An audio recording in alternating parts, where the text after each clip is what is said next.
Hey everyone, welcome to my channel. তো দেখো, আজকে আমরা বেরিয়ে পড়েছি বৃন্দাবন যাওয়ার জন্য। তো আমরা এখন যাচ্ছি বৃন্দাবন। দেখো, বৃন্দাবনে ঢুকে গেছে আমাদের কার।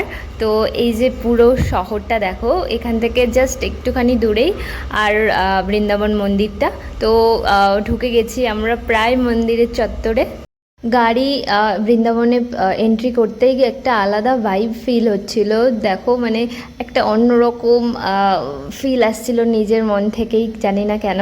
তো মানে আমরা ঢুকে গেছি। দেখো, তো মন্দিরের অনেকটা দূরেই গাড়ি এন্ট্রি বন্ধ।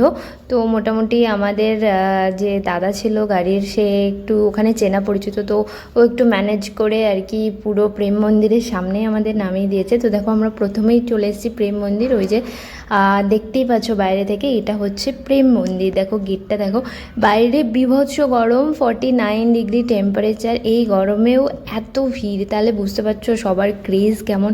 তো ভগবানের প্রতি মানুষের যে ভালোবাসা, মানুষের যে টান, সেটাই এখানে বোঝা যাচ্ছে। তো আমরাও চলে এসেছি দেখো এই গরমের মধ্যে।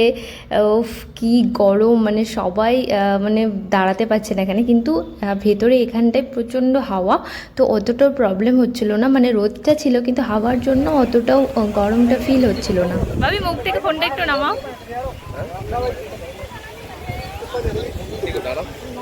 তো আমরা প্রেম মন্দিরের ভেতরে ঢুকে গেছি, পুরোটাই মন্দিরের ভেতরে এটা। তো দেখো, এত সুন্দর ডেকোরেশন করা আছে শুধুমাত্র রোদের জন্য আর গরমের জন্য। খুব ভালো করে আমরা ঘুরতে পারিনি, কারণ এতটাই ফ্লোর, মানে নিচের টাইলসগুলো গরম হয়ে গেছিলো যে পায়ে প্রচণ্ড হিট লাগছিল। তো সাইডে দেখো কি সুন্দর মেনটেন করা আছে, খুব খুব সুন্দর লাগছিল দেখতে। তো আমরা একদম মন্দিরের ফ্রন্টে চলে এসেছি। তো এখনও অবধি আমরা জুতো পরে আছি, তো জাস্ট সামনে গিয়ে তারপর জুতোটা খুলবো। তো তো দেখো, ফাইনালি আমরা মন্দিরের ভেতরে চলে এসেছি। তো ভেতরের ভিউটা দেখো। আসলে এতটাই গরম ছিল বাইরে যে পুরো দৌড়ে ওখান থেকে আসতে হয়েছে, কারণ আমি প্রথমে বলেছি যে টাইলসগুলো ভীষণ গরম হয়ে আছে। তো জুতোটা খুলে জাস্ট কোনো রকমের দৌড়ে আসা মতন করে আমরা এসেছি। অ্যাকচুয়ালি এখানে সন্ধ্যার পর ঘুরলে খুব ভালো হয়। আমরা টাইম ছিল না, মানে আমরা সকালে গেছিলাম, ওই জন্য আমাদের মানে রোদে এতটা কষ্ট পেতে হয়েছে। সন্ধ্যের টাইমটা ঘোরার জন্য বেস্ট এই প্রেম মন্দির, কারণ লাইটিংগুলো ভালো দেখা যায়, ভিউটা খুব সুন্দর থাকে তখন। ভেতরে প্রত্যেকটা কারুকার্য ভীষণ অসাধারণ, খুবই সুন্দর। দেখো ডিজাইনগুলো যে করা আছে দেওয়ালের গায়ে, ওইগুলো খুবই সুন্দর, মানে কাছ থেকে দেখলে খুব ভালো লাগে। পুরোটাই পাথরের ওপরে ডিজাইন করা।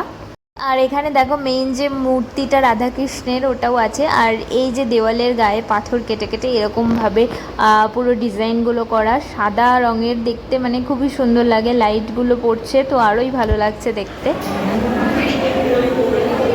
গরমে হাল খারাপ হয়ে গেছে।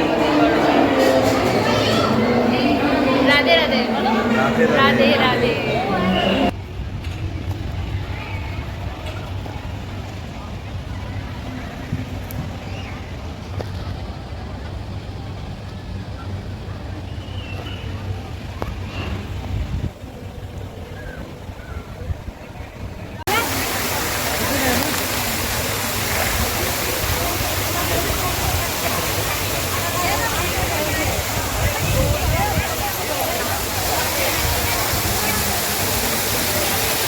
দাঁড়াও। তো দেখো, ওখান থেকে বেরিয়ে আমরা এবার বৃন্দাবনে এক ধরনের টোটো পাওয়া যায়, মানে অনেক লোক একসাথে বসতে পারে, অনেকটা লম্বা।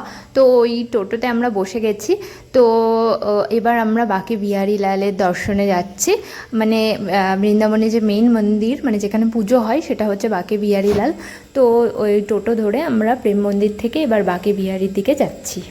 তো বাঁকে বিহারীর মন্দিরটার একটা নির্দিষ্ট টাইম আছে, মানে দুপুর 1টা অবধি খোলা থাকে। তো আমরা একটু লেটই হয়ে গেছিলাম, তো আমরা তাড়াতাড়ি করে যাওয়ার জন্য বেরিয়ে পড়েছিলাম। তো আর আমরা গেছিলাম একাদশীর দিন, তো ওই দিন প্রচণ্ড ভিড় ছিল মন্দিরে। তো বাঁকে বিহারীর ভেতরে আমি কিছু তুলতে পারিনি, কারণ ভিড়ে চিড়েচ্যাপটা হয়ে গেছিলাম। এটা জাস্ট ফেরার টাইমে। তো দেখো, গরমের মধ্যে খালি পায়ে যাচ্ছি, পায়ের অবস্থা ভীষণ খারাপ হয়ে গেছিলো, পা জ্বলে গেছিলো। সারাদিন উপোস থাকার পর তারপর খিদে পেয়ে গেছিলো। তো এই যে দেখো, পরোটা আর দহি পরোটা আমরা খেয়েছিলাম ওখানে। তো এই ছিল আজকের ব্লগ। দেখা হবে নেক্সট ব্লগে। টেল দেন বাই, সবাই খুব ভালো থেকো, টেক কেয়ার।